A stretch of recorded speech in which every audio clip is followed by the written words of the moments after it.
ವಿಶ್ವಾಮಿತ್ರರಿಂದ ಅಸ್ತ್ರಗಳನ್ನು ಸ್ವೀಕರಿಸಿದ ನಂತರದಲ್ಲಿ ಪರಮ ಸಂತುಷ್ಟನಾದಂತಹ ಶುಚಿಯಾದ ಶ್ರೀರಾಮನು ತಾಟಕಾವನವನ್ನು ಬಿಟ್ಟು ಪ್ರಯಾಣ ಮಾಡ್ತಾ ಇರುವಾಗ ದಾರಿಯ ಮಧ್ಯದಲ್ಲಿ ವಿಶ್ವಾಮಿತ್ರರನ್ನು ಕೇಳ್ತಾನೆ, ಪೂಜ್ಯರೇ, ತಮ್ಮ ದಿವ್ಯಾನುಗ್ರಹದಿಂದಾಗಿ ಸಕಲ ಅಸ್ತ್ರಗಳನ್ನೂ ಪಡೆದಿದ್ದೇನೆ.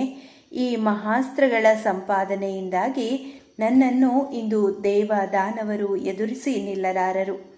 ಸುಪ್ರಭೆಯ ಮಕ್ಕಳಾದ ಸಂಹಾರರೆಂಬ ಹೆಸರಿನ ಅಸ್ತ್ರಗಳ ಉಪದೇಶವನ್ನೂ ತಮ್ಮಿಂದ ನಾನು ಪಡೆಯಲು ಇಚ್ಛಿಸುತ್ತೇನೆ ಎಂಬುದಾಗಿ ಶ್ರೀರಾಮಚಂದ್ರ ವಿಶ್ವಾಮಿತ್ರರ ಬಳಿ ಹೇಳ್ತಾನೆ. ಶ್ರೀರಾಮ ಹೀಗೆ ಪ್ರಾರ್ಥಿಸಿದ ನಂತರ ಧೃತಿಮಂತರಾದ, ಸೂರತರಾದ, ಪರಿಶುದ್ಧರಾದ ಮಹಾತಪಸ್ವಿಗಳಾದಂತಹ ವಿಶ್ವಾಮಿತ್ರರು ಸಂಹಾರಾಸ್ತ್ರಾದಿ ದೇವತೆಗಳ ಹೆಸರುಗಳನ್ನು ಹೇಳಲಿಕ್ಕೆ ಪ್ರಾರಂಭಿಸ್ತಾರೆ.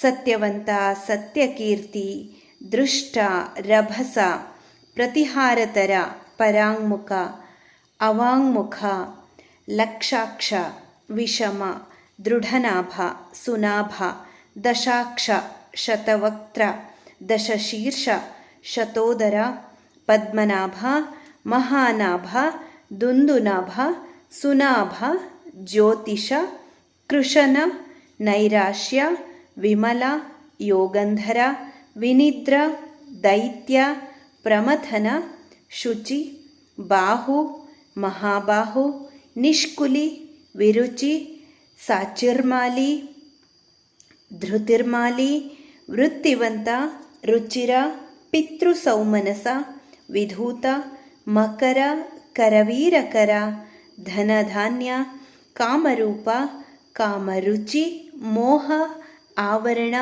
ಜೃಂಭಕ, ಸರ್ಪನಾಭ, ಸಂತಾನ, ವರುಣ ಇವರೇ ಕೃಶಾಶ್ವನಿಗೆ ದಕ್ಷ ಕನ್ಯೆಯಾದಂತಹ ಸುಪ್ರಭೆಯಲ್ಲಿ ಹುಟ್ಟಿದ 50 ಮಂದಿ ಮಕ್ಕಳು.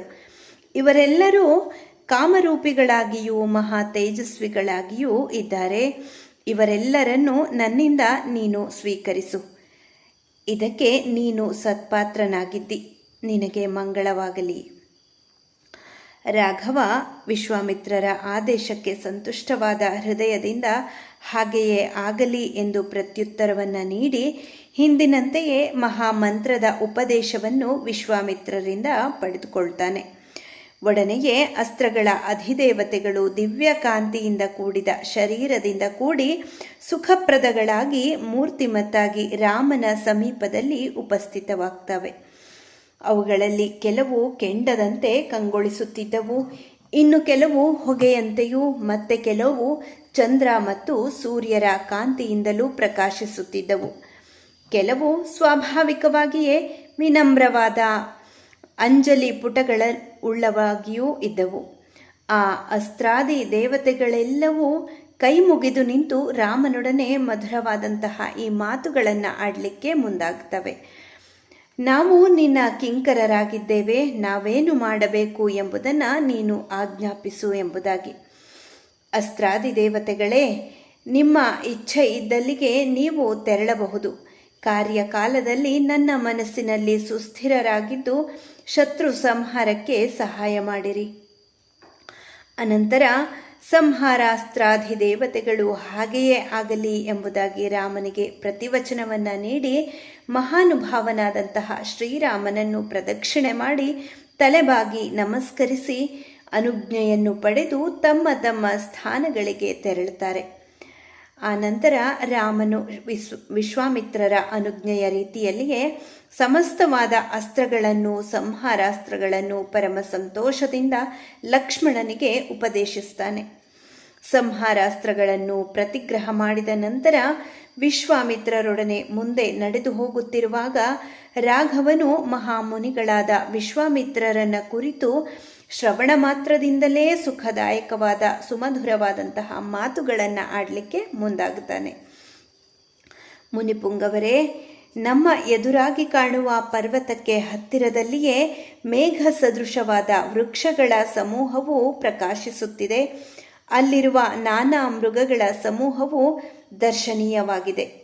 ನಾನಾ ಪ್ರಕಾರವಾದ ಪಕ್ಷಿ ಸಮೂಹದಿಂದಲೂ ಅವುಗಳ ಮಧುರ ನಿನಾದಗಳಿಂದಲೂ ಆ ಪ್ರದೇಶವು ಅಲಂಕೃತವಾಗಿದ್ದು ಅತಿ ಮನೋಹರವಾಗಿ ಕಾಣುತ್ತಿದೆ.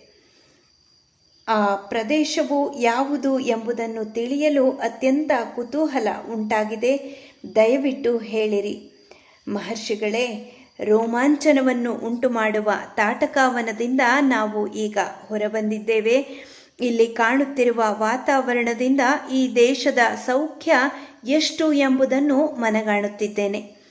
ಈ ಮುಂದೆ ಕಾಣುತ್ತಿರುವ ಆಶ್ರಮವು ಯಾರದು ಎಂಬುದನ್ನು ಹೇಳಿರಿ.